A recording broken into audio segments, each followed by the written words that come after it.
Hello everyone and welcome to Sinful Gaming. I hope you're all doing well, I hope you're all staying safe, and most of all, I hope you're all fighting that war against the grey. Today's video we're going to talk start collecting Warhammer 40,000, and today we're going to take a look at how to build a Drukhari army with just two box sets. Those two box sets will be the Drukhari Combat Patrol and the Drukhari Boarding Patrol box sets. Now we're going to go through the contents of both these box sets, talk a little bit about the units in them, how we can build them, what they do briefly on the tabletop, before looking at the end of the video at a little sample 1000-point army list using just these box sets to build us a Drukhari force. And so, to get us started, first of all, we get an Archon in the Drukhari Combat Patrol, the box we're going to look at first. Now the Archon has weapon skill but skill 2+, like a lot of Drukhari characters. Strength and toughness 3, they're Eldari, this is generally their weakness, they are low strength and toughness, but he does have some weapons where he can get a lot out of them and really start to boost this. He's got 5 attacks, 5 wounds, pretty solid there as well. He's got the Overlord aura where he can give Cabal core or Incubi units within 6 inch, reroll hit rolls of 1, and he's got a cool invulnerable save of the Shadow Field, 2-up invulnerable save, but if he ever fails it, it is removed. Now you can take a variety of different weapons. You've got the Power Sword, which will give him the +1 strength. The Husk Blade will be at his base strength, but is -2 AP damage 2, so potentially cool going against some things like the Space Marines, though you will only be at strength 3 when using it. You've also got, his Agonizer as well, and Venom, where he can use some nice poison weapons in there. He's got his Splinter Pistol or the Blast Pistol, so either a poison weapon or effectively what is, a melter weapon as a pistol. Now, going alongside him, we then have 10 Cabalite Warriors. These are your standard sort of fighters for the Drukhari, especially the Cabal units. You have Splinter Rifles, which are a rapid-fire 24-inch range, strength 2, no AP, damage 1, poison 4+ weapon. Poison means they almost wound on that number. And then you can take a variety of different special weapons. You can have either blasters or dark lance, which are anti-sort of armor weapons, or you can take the Shredder and the Splinter Cannon, which are more your weapons dealing with infantry and stuff like that. Splinter Cannons particularly are nice strength 3, poison 4+, but damage 2 with AP -1. So pretty cool at getting rid of Space Marines. Now we then have 5 Incubi as well, an elite choice, and like we said with the Archon, his abilities affect not only the Cabal units of the Cabalite Warriors, but also specifically Incubi. Incubi are a nice, strong, dedicated combat unit. They've got their Claves at +2 strength, -3 AP, damage 2, and the Clavex, which is the unit's leader, can have the Demi-Claves, which allow him to get some extra attacks using them as dual blades, or indeed just using them as a single blade like the rest of his unit. Lethal Precision means every time on a modified wound roll of a 6 for the Clavex, the unit's leader, he'll do on that 6 wound roll, he'll get +1 damage to his weapons. Tormentor's rule as well can potentially make enemy units strike last if you can roll over their leadership.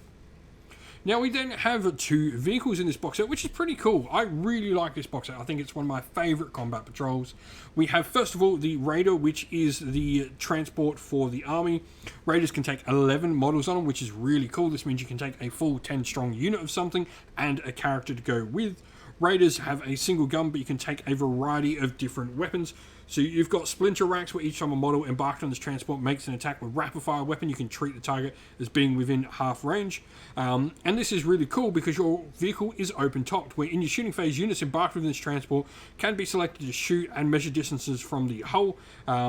So while this transport is within engagement range of any enemy units as well, embarked units cannot shoot, but they can shoot with their pistols out, which is pretty cool as well. Now you've got the Shock Power as well, which gives you a Shock Power keyword to use some different abilities.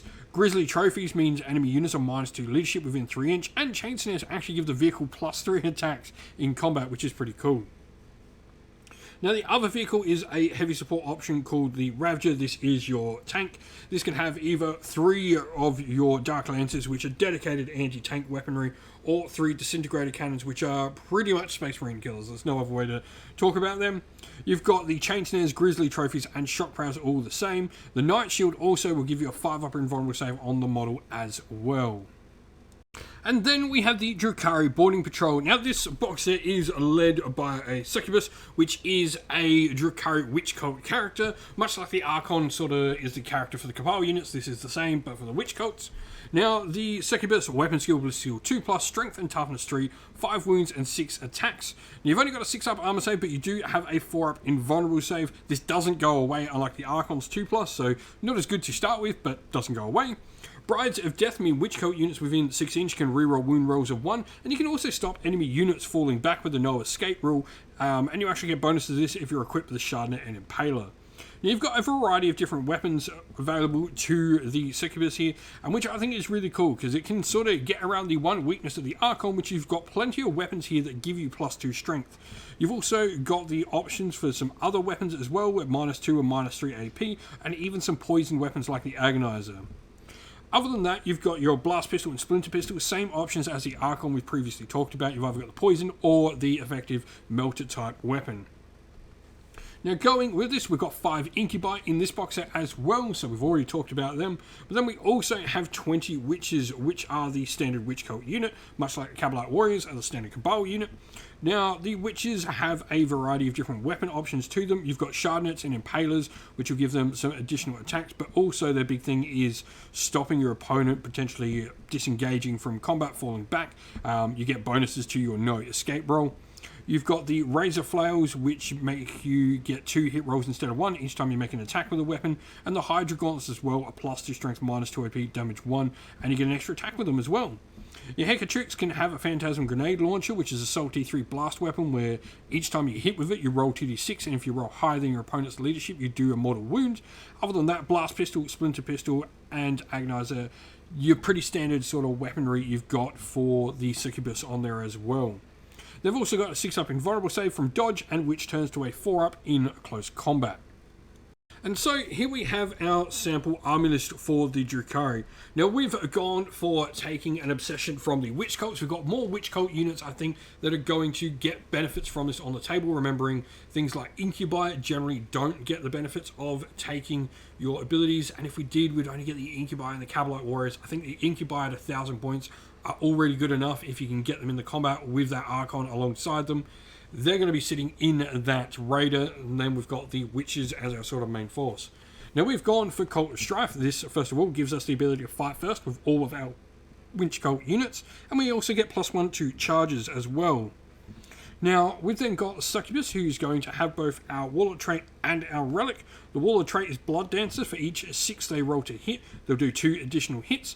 And the Relic, the File Bouquet, which will only be able to be given to a Cult of Strife Succubus. You roll a 1d6 at the start of each battle round, and until the end of the battle round, the bearer gains the associated effect from the Combat Drugs ability on the Combat Drugs table that you've rolled for.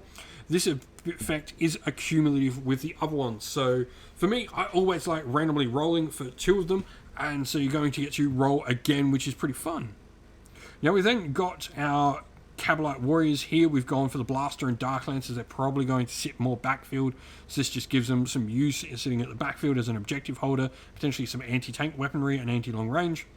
2 Witch units, both of them have gone fully equipped with the Hecatrix, Agonizer, Blast Pistol, and Phantasm Grenade Launcher, and both units will contain Hydra Gauntlets, Razor Flails, and Shardnet and Impaler. We've then got a unit of 10 Incubi, which will be joining the Archon, who has the Huskblade inside the Raider, and then the Ravager, we've gone for the Dark Lancers. It's got the Grizzly Trophies, Phantasm Grenade Launcher, and Shock Prow, and Chain Snares, and the Raider has the Blade Veins, Chain Snares, Grizzly Trophies, Shock Prow, and Splinter Racks on it. Splinter Racks, this doesn't always going to be useful. We had 10 points spare in the list. This just allows you to play around with the options. Do you want the Incubi in there, or do you potentially want to run with something like the Cabalite Warriors in there, who could be really useful with the Splinter Racks? If you don't, you got 10 points to spare, and put them somewhere else if you want to. And so that's the end of the video. Thank you all for watching. We hope you enjoyed it. If you did, please don't forget to leave a like, subscribe, and why not consider joining our Patreon or YouTube members on the channel as well. You can find the link to both Patreon and YouTube members, and indeed our merch stores on Teespring and Ko-fi down in the video's description. As a special thank you to everyone for supporting us on Patreon and YouTube members, we'd like to give them all a shout out. So thank you to our Patreons, Christian Weir, Soren, Kenny Lowe, Outer and Shot First, Andrew Bowen, The Rising Ape, Q Dynamic, Anthony B, JJ Austrian, Average Wargamer, Domir, Mark Harvey, James Cater, Benjamin Swallows, Red Martin, Iron Grinch, Nicholas Conomos, Colorblind Magic, Daniel Etherington, and Andy C. And to our YouTube members, Green Roots Gaming, Ronya, Lock Lorick, The Johnny84, David Ellsworth, Wolfric Nick, Broken Chef, Ariana Edwards, Revenar, Pink Nico Fire, Robin Mankiller, Monty's Tabletop Terrain, John Castle, Davis Weir, James South, James Tillman, Dylan Areno, and Gargamel196. Lastly, a special thanks to Lady Witchfox Art, who does all the amazing artwork for our channel, and indeed to everyone who helps come on and do battle reports, and to all the people who help run our Discord server. Thank you all once again, everyone, for watching. Stay safe, stay well, and most of all, keep fighting that war against the Grey. Ciao for now.